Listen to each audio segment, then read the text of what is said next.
Chapter 48. You think that Indian's around here somewhere? Call asked. How'd I know? Augustus said.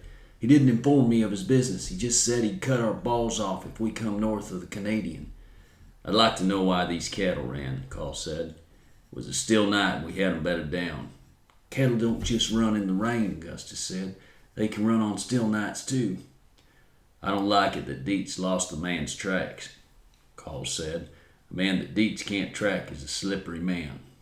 Hell, Augustus said. Dietz is just rusty. You're rusty too. Two of you lost your skills. Running the livery stable don't prepare you for tracking Comancheros. I suppose you ain't rusty though, Call said. My main skills are talking and cooking biscuits, Augustus said, and getting drunk on the porch.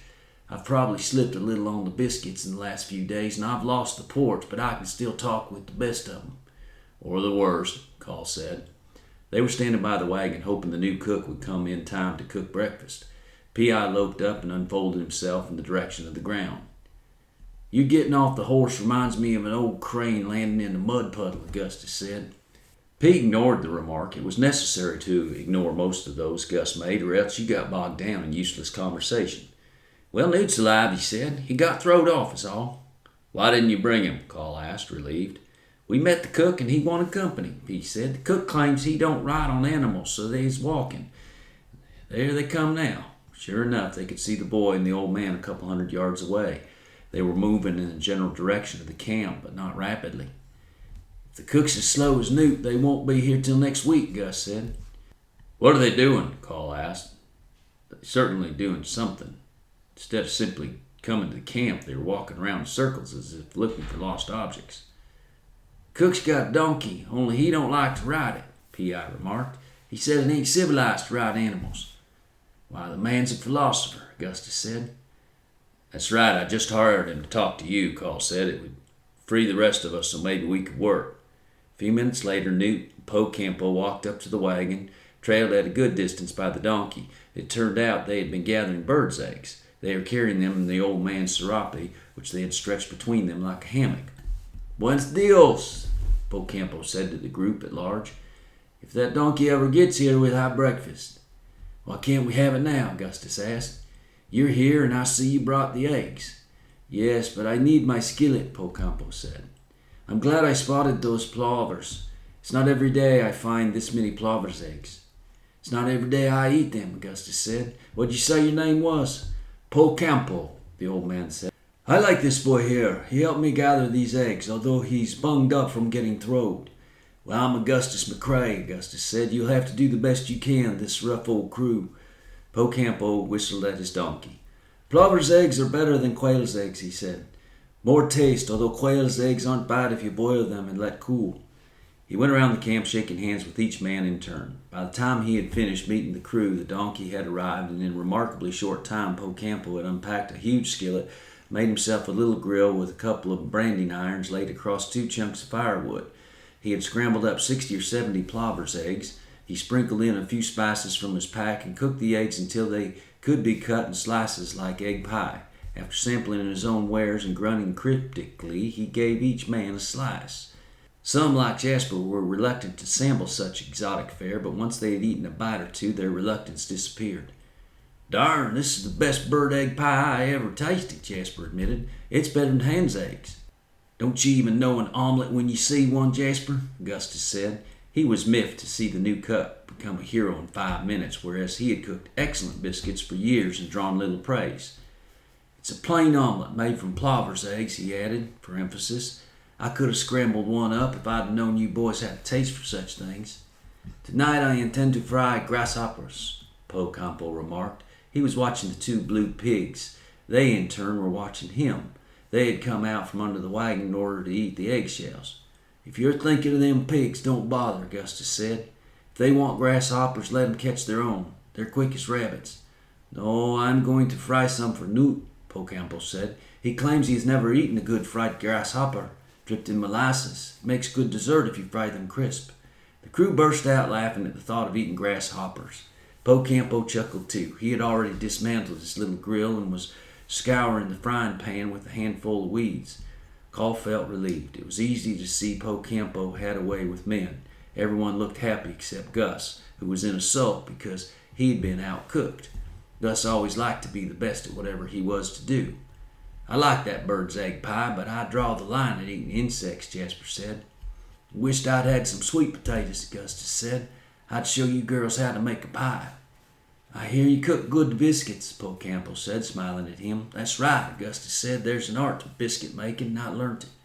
"My wife was good at it too," Campo remarked. "I liked her biscuits. She never burned them on the bottom." "Where's she live, Mexico?" Augustus asked, curious as to where the short old man had come from. "No, she lives in hell, where I sent her," Campo said quietly, startling everyone within hearing. "Her behavior was terrible, but she made good biscuits." There was a moment of silence, the men trying to decide if they were supposed to believe what they had just heard. "Well, if that's where she is, I expect we'll all get to eat her biscuits one of these days," Augustus said.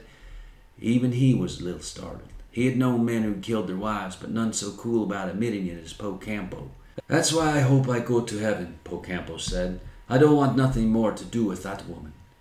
"This here ain't Montana," Carl said. "Let's start the cattle." That night, true to his word, Campo fried some grasshoppers. Before he got around to it, he fed the crew a normal meal of beefsteak and beans, and even conjured up a stew whose ingredients were mysterious, but which all agreed was excellent. Alan O'Brien thought it was better than excellent. It changed his whole outlook on life, and he pressed Campo to tell him what was in it. "You saw me gathering it," Campo said. "You should have watched better." True to his principles, he had refused to ride the little donkey or climb up on the wagon seat beside Lippy. "I'd better walk," he said. "I might miss something." "Might miss getting snake bit," Lippy said. Since the incident on the Nueces, he had developed such a terror of snakes that he slept in the wagon and even stood on the wagon seat to urinate. Campo had walked all day, 100 yards or so west of the herd, trailing 2 sacks he had tucked in his belt. Now and then he would put something in one of them, but nobody saw what it was unless it was the pigs who trailed the old man closely. All that could be said that was his stew was wonderfully flavorsome. Dietz ate so many helpings that he grew embarrassed about his appetite. It was Dietz who first got up his nerve to sample the fried grasshoppers. Since the new cook had the crew in such a good mood, Carl allowed him to use a little of the molasses they were saving for special occasions. Just having someone who could cook decently was a special occasion, though, like the men, he put no stock in eating grasshoppers. But Campo had caught a big sackful, and when his grease was hot, he sprinkled them into 5 or 6 at a time. When he judged they were done, he used the tip of a big knife to flick them out on a piece of cheesecloth. Soon he had 40 or 50 fried, and no one rushed to eat them. "Eat them," he said. "They're better than potatoes." "Maybe, but they don't look like potatoes," Alan O'Brien said. "They look like bugs." "Dish your top hand, you ought to take the first helping," Augustus said. "None of us would want to cut you out to your turn." "You're welcome to my dang turn," Dish said. "I pass on eating bugs." "What's holding you back, Gus?" Needle Nelson asked. "Wisdom," Augustus said. Finally, Deeks walked over, picked up one of the grasshoppers. He was inclined to trust a man who could cook such flavorsome stew. He grinned, but he didn't eat it right away. "Put a little molasses on it," Campo urged. Deeks dipped the grasshopper in the little dish of molasses. "I don't guess it'll kill him, but I bet it makes him vomit," Lippy said, watching the proceedings from the safety of the wagon seat. "I wish you'd fry up some of these mosquitoes," Augustus said. "I doubt they'd make good eating, but at least we'd be rid of them." Then Dietz ate the grasshopper. He crunched it, chewed, and then reached for another, grinning his big grin. "Tastes just like candy," he said. After he'd eaten 3 or 4, he offered one to Newt, who covered it liberally with molasses. To his surprise, it tasted fine, though mostly what tasted was the molasses. The grasshopper itself just tasted crunchy, like tailbones of catfish. Newt ate another of his own accord, and Dietz ate 4 or 5 more. Then Dietz persuaded P.I. to try one, and P. ate 2 or 3. To everyone's surprise, Carl strolled over and ate a couple. In fact, he had a sweet tooth and couldn't resist the molasses. Dish decided he had to eat one to keep up his reputation, and the Rainey boys each ate a couple to imitate Newt. Pete Spettle walked over and ate 2, then Soupy, Needle, and Bert each tried 1.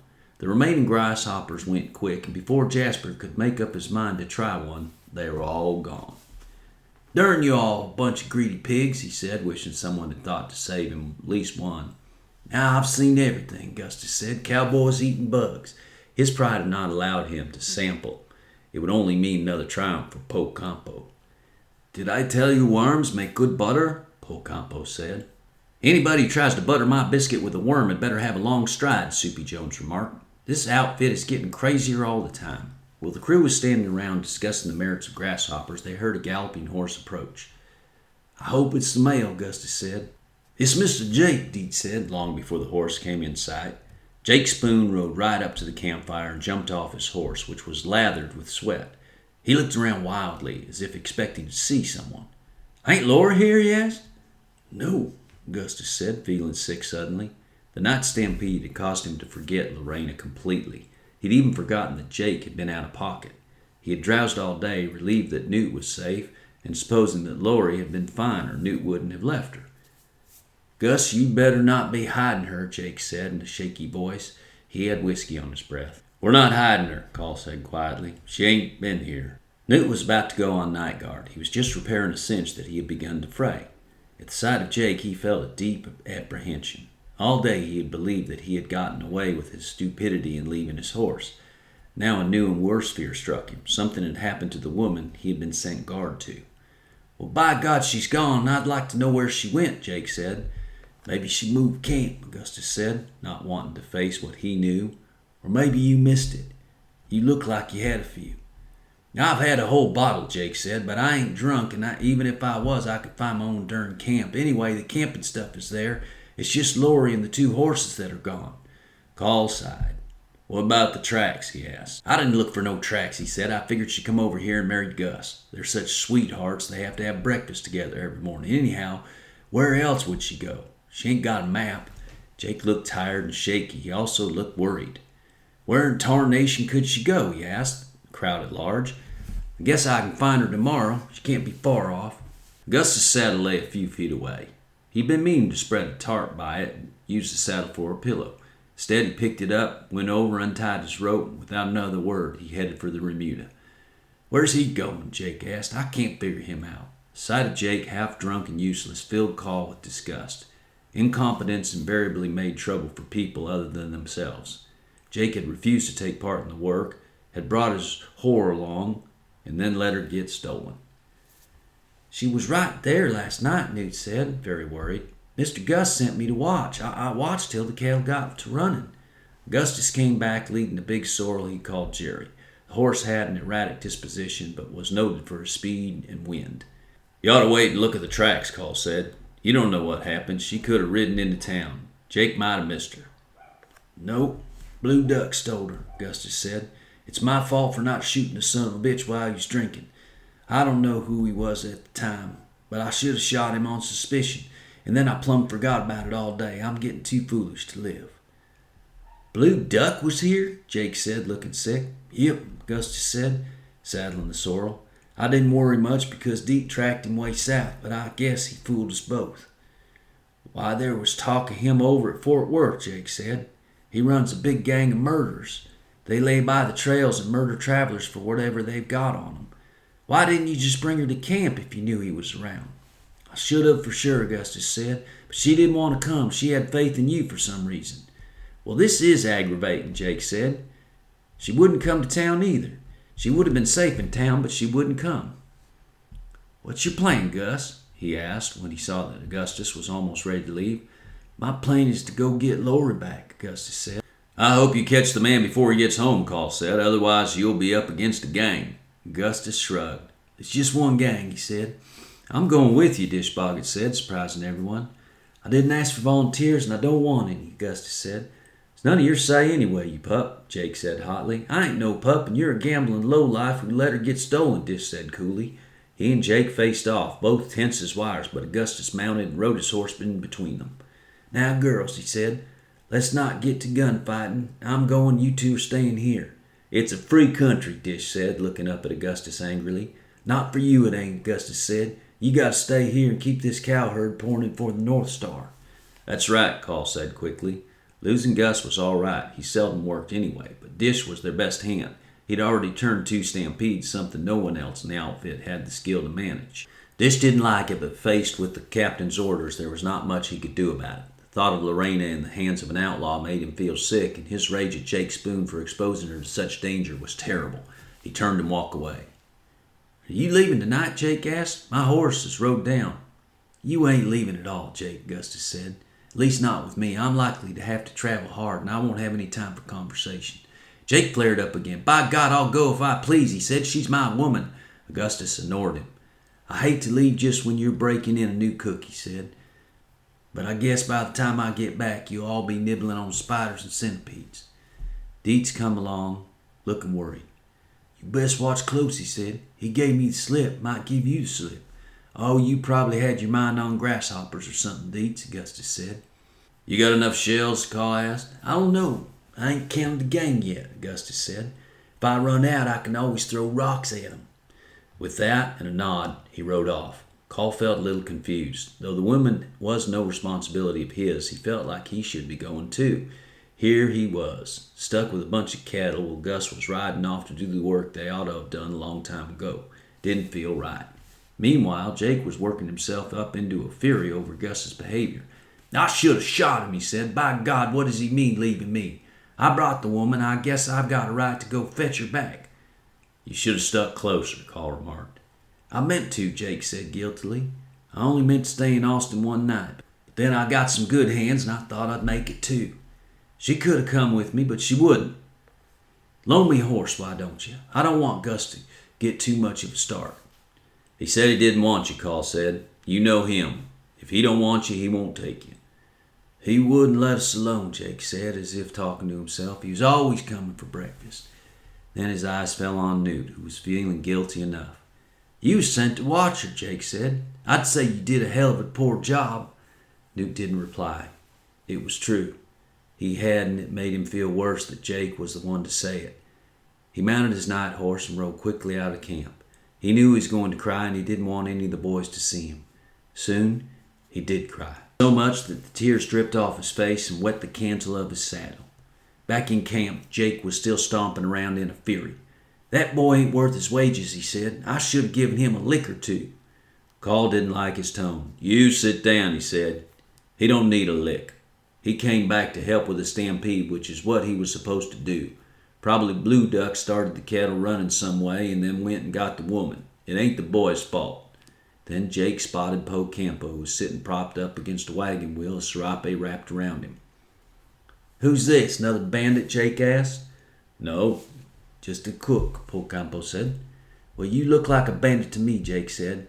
"Maybe that goddamn Indian sent you to poison us all." "Jake, you sit down or get out," Carl said. "I won't hear this wild talk." "By God, I will get out," Jake said. "Loan me a horse."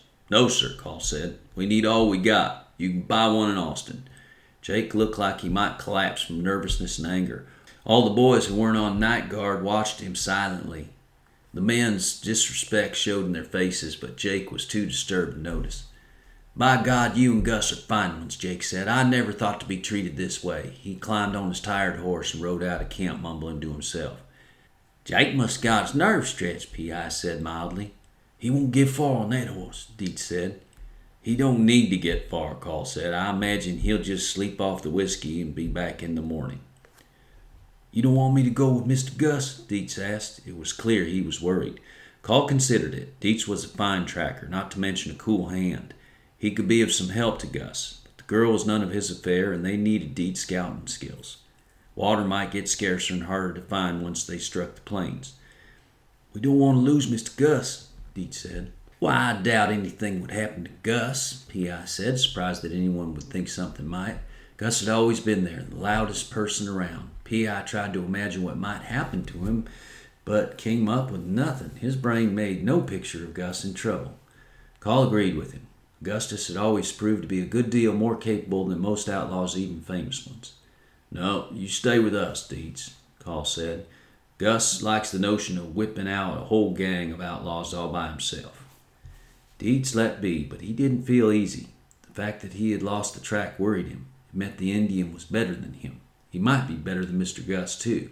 The captain always said it was better to have two men, one to look in front and one to look behind. Mr. Gus would not have anyone to look behind. Dietz worried all the next day. Augustus did not come back, and no more was seen of Jake Spoon.